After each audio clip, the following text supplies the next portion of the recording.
Hey.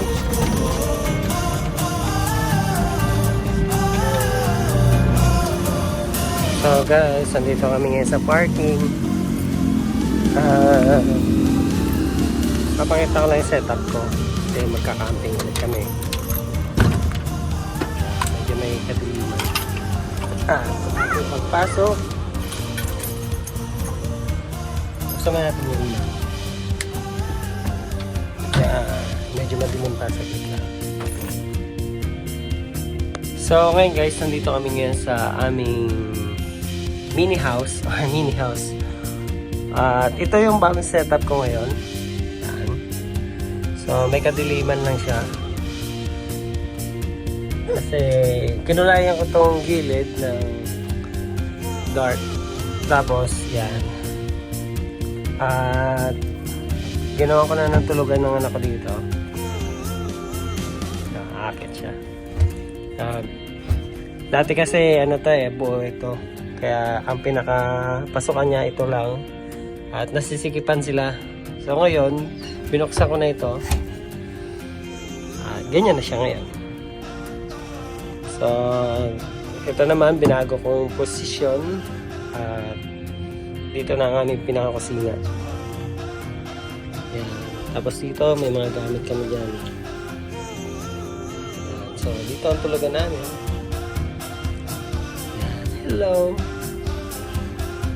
Tignan natin ito. Goods. At least pag dito kami natulog or babiyahe kami, maluwag na kami. So, ganito yung pwesto namin. Nagpuyatan ko ito ang paggawa nito. Ano lang ito DIY. DIY. Bukas, Mother's Day, saan kaya kami pumunta? So, kahit sa gilid-gilid na kami natutulog. Ito siya. Patayin ko nila ito. Pwede ako magpatay niyan. Kasi, Pwede ako magpatay niyan. Hello guys. Nawiwili ako sa pagka-camping kasi yun. At least kasama ko sila, family. I-enjoy namin yung mga panahon na ito. Kasi pag may pasok na, yun. Ano na naman kami. Busy na naman mga bata sa school. Yan lang. Kaya nga mas okay na itong setup ko na pala sa dati. Kasi dati masikip talaga ang setup ko eh. Nga, lumak nakikita yung itong likod. Itong talaga na unak ko. Ano? Anong maalala? So, plano ko pang lagyan ng TV dito.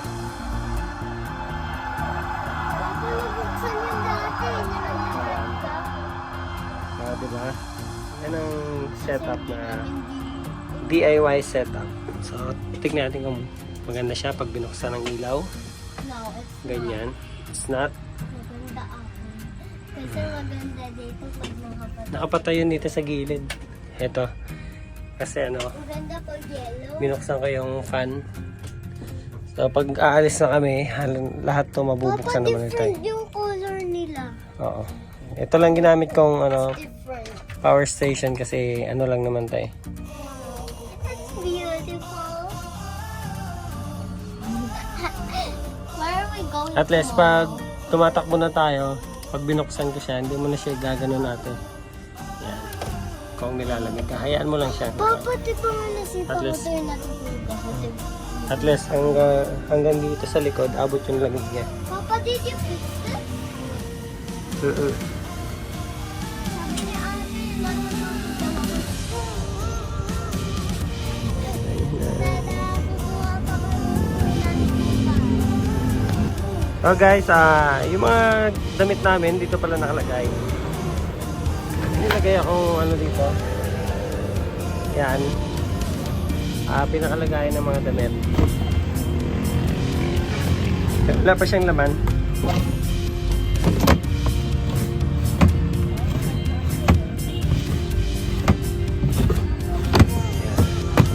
madali siya kunin. Lalo na pag nag-swimming yung mga anak ko.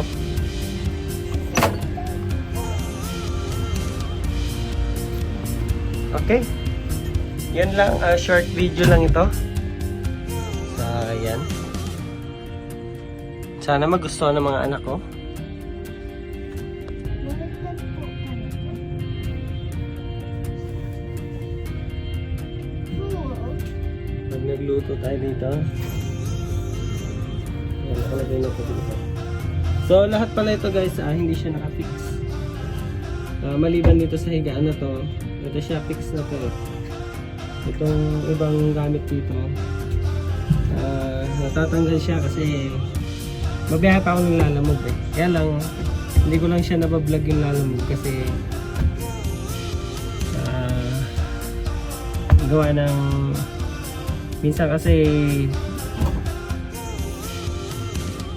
sandali lang ako mabiyahe tapos isang booking lang or dalawa. Hindi ko na siya mablog din.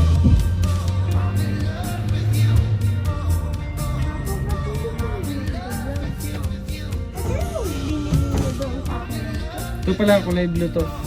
Kinulayan ko lang. Oh. Diba? Kasi wala akong pambili ng ganito yung mga galon na ano. Yung mamahalin na ganito. So ito guys, nakahanda na talaga kami. Kasi ano, may mga ano na kami dyan. Pagkain na kami dito. Tapos Yakult. May Yakult na kami. Kasi yung anak ko mababait. Tapos yan, kulang. Hindi, may kulang pa pala dito. Yung sibuyas ko, konti lang. Wala akong bawang. Wala akong kamatis. Mga malengke pa kami. Kamatis na dito. Kalamansi, wala din. So yan. Yung tubig ko, wala pa. Nilagayan ako dito, kaya lang wala din naman. Nalagyan ko pa. At yan lang. Tapos pag gising mo sa umaga, ganyan yung nakikita mo. Maglalagay ka ng TV? Ito. Lalagyan ng TV ito. Kaya lang, Ano TV mo? bahala na. Basta, akong bahala. Laptop mo ay... Oo. Wala pa. So, yun lang guys. Pinakita ko lang. So, yun na guys. Kunting pasilip lang sa aking DIY camper van na ditanggal. Let's go!